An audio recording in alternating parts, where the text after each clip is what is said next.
what we know is that traditionally in Kashmiri we refer to it as Nakashi, simply as Nakashi, which is doing a design, making a design, right? Historically, it's been known as Kara Munakash, which is basically the art of illuminating any object, any surface. It's also known as Kare Kalamdan. Kalamdan is basically pen cases.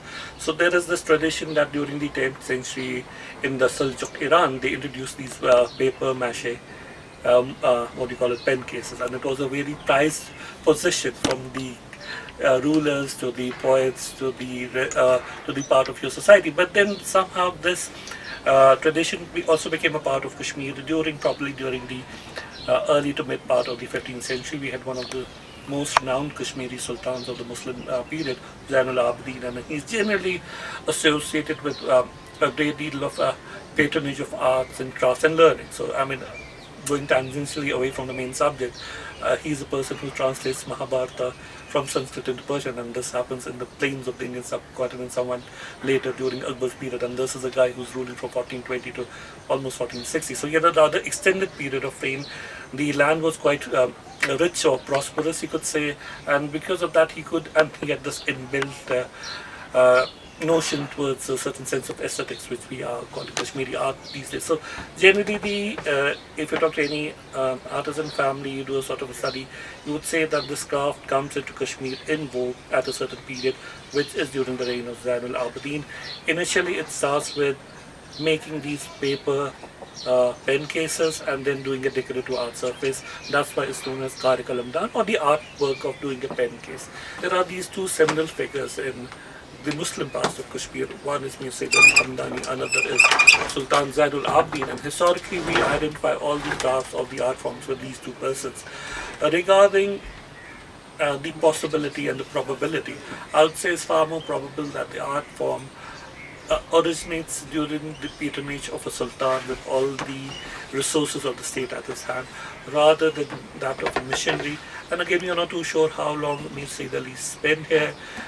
I would not sort of say that it is something that has to do with Mir Sayyid Ali Hamdani, but the Kubrivias, and he was the sort of the sheikh of the Kubri order. The Kubrivias also gave patronage to the artisans, because, I mean, as I said, this has been historically used in embellishing our building interior. So if you're a Khanqa, the main Sufi order in Kashmir was the Kubri. So you're doing it for their Khanqas, you're doing it in their mosque. So they give a certain impetus to that patronage. I mean, we have texts which speak about that the columns of the Jama Masjid, which are very plain today, plain Juda, they were painted. And generally, you could say that the overwhelming majority of the artisans who are associated with this craft are Shia. And all the major artists, the Ustads or the Wasta, what we call them, they are Shias. But was it so historically? I mean, as I said, in the end, this is an artwork which goes by the name of Nakash. And if you go in Srinagar, you'll find there are families, Sunni families, which have the surname Nakash. So I would say that maybe the shift has been gradual, and these days you see that many of the predominantly is located within the Shia space, but there is a possibility that historically there were others also who were a part of this art form. Why it diversified within the community, I mean, that would be for some anthropologists to study. I mean, we don't have enough evidences to say why, but yes, we do accept it that it is overwhelmingly located within the Shia community. And again, within the Shia community, it was traditionally in the city, not in the outskirts. So there are Shia communities which are living in Badgaam or even Baramulla. Historically, you won't find the artwork there. But now, I mean, because of people who are migrated from Srinagar to other areas, or maybe some people who are sort of, I mean, it's a livelihood. So this is again a chance to gain a livelihood. There might be others, even in Badgaam or other areas, who are Shias and who are doing it as a paper mache, but historically it would be within the urban base of Srinagar city. Would say it is. I mean, and this is true of, I think, all major craft forms of Kashmir.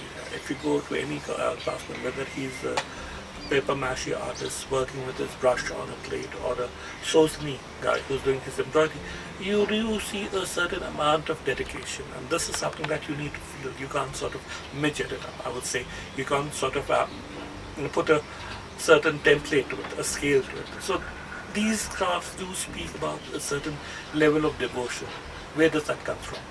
And I would say, and the matrix of the three you said, religion is important because it is that binding factor which is asking you to acquire a certain level of purity in your art form. And that is somewhere this. I mean, there are also other ways of looking at it.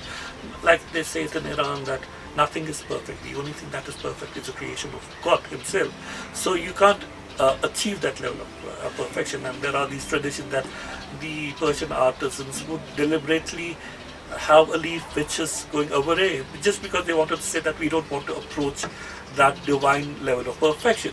But that's not how Kashmiri artisans saw it. It is their dedication, it is their devotion, and even the atmosphere. I mean, if you now, I think things have changed, but historically, if you go to these karkhanas or sarthas, these workshops, wherein the artisans were working, whether sosani, whether paper mache, whether woodwork, you would find that either they would be reciting some devotional poem, Sufi poetry, or a marsiya. So the whole atmosphere of that space was one which was literary also, but also devotional.